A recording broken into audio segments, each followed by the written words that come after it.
कार्तिक मास महात्म्य कथा अध्याय 27। कृष्ण नाम का आसरा, कृष्ण नाम का ध्यान। 27वां अध्याय अब लिखने लगा महान।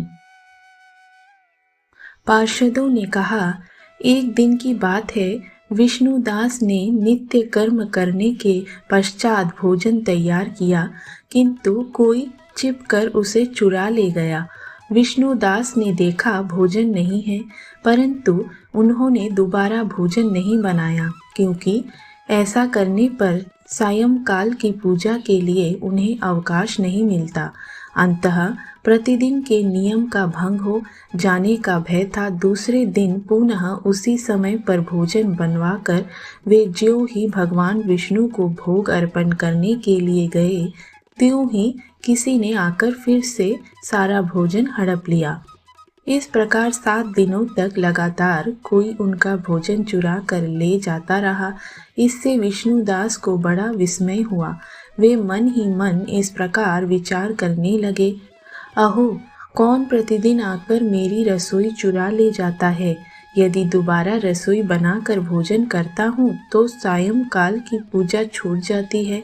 यदि रसोई बनाकर तुरंत ही भोजन कर लेना उचित हो तो मुझसे यह ना होगा, क्योंकि भगवान विष्णु को सब कुछ अर्पण किए बिना कोई भी वैष्णव भोजन नहीं करता। आज उपवास करते मुझे 7 दिन हो गए। इस प्रकार मैं व्रत में कब तक स्थिर रह सकता हूँ। अच्छा, आज मैं रसोई की भली भांति रक्षा करूँगा। ऐसा निश्चय करके भोजन बनाने के पश्चात वे वहीं कहीं छिपकर खड़े हो गए। इतने में ही उन्हें एक चांडाल दिखाई दिया, जो रसोई का अन्न हर कर जाने के लिए तैयार खड़ा था। भूख के मारे उसका सारा शरीर दुर्बल हो गया था। मुख पर दीनता छा रही थी। शरीर में हाड़ और चाम के सिवा कुछ शेष नहीं बचा था। उसे देखकर श्रेष्ठ ब्राह्मण विष्णुदास का हृदय करुणा से भर आया। उन्होंने भोजन चुराने वाले चंडाल की ओर देखकर कहा, भैया जरा ठहरो ठहरो, यूं रूखा सूखा खाते हो, यह घी तो ले लो। इस प्रकार कहते हुए विप्रवर विष्णुदास को आते देख वज चंडाल भय के मारे बड़े वेग में भागा और कुछ ही दूरी पर मूर्छित होकर गिर पड़ा। चंडाल को भयभीत और मूर्छित देखकर द्विज श्रेष्ठ विष्णुदास बड़े वेग से उसके समीप आए और दयावश अपने वस्त्र के छोर से उसको हवा करने लगे। तदंतर जब वह उठकर खड़ा हुआ तब विष्णुदास ने देखा वहाँ चंडाल नहीं है, बल्कि साक्षात नारायण ही शंख चक्र और गदा धारण किए सामने उपस्थित हैं। अपने प्रभु को प्रत्यक्ष देखकर विष्णुदास सात्विक भावों के वशीभूत हो गए।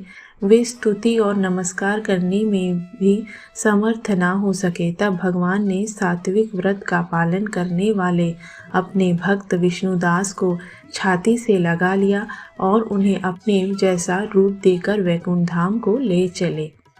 उस समय यज्ञ में दीक्षित हुए राजा चोल ने देखा विष्णुदास एक श्रेष्ठ विमान पर बैठकर भगवान विष्णु के समीप जा रहे हैं।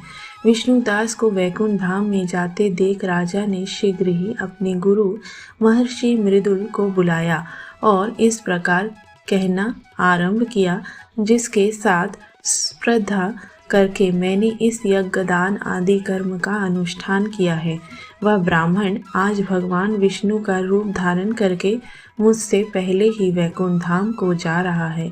मैंने इस वैष्णव धाम में भली भांति दीक्षित होकर अग्नि में हवन किया और दान आदि के द्वारा ब्राह्मणों को मनोरथ पूर्ण किया, तथापि अभी तक भगवान विष्णु मुझ पर प्रसन्न नहीं हुए और इस विष्णुदास को केवल भक्ति के ही कारण श्री हरि ने प्रत्यक्ष दर्शन दिया है।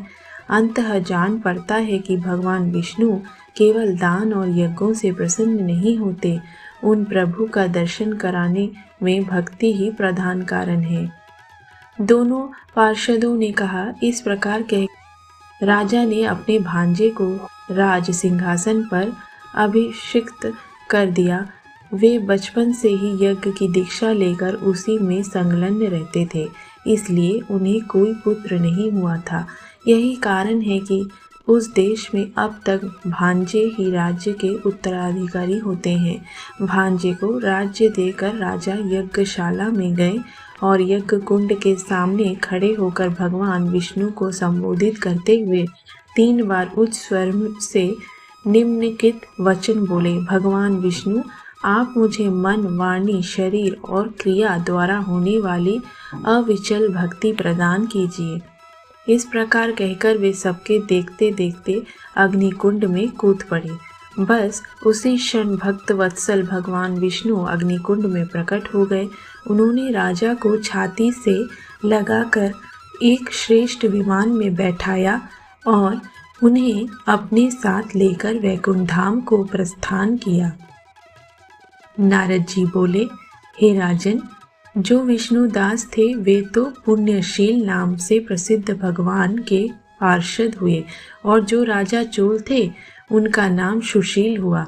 इन दोनों को अपने ही समान रूप देकर भगवान लक्ष्मीपति ने अपना द्वारपाल बना लिया।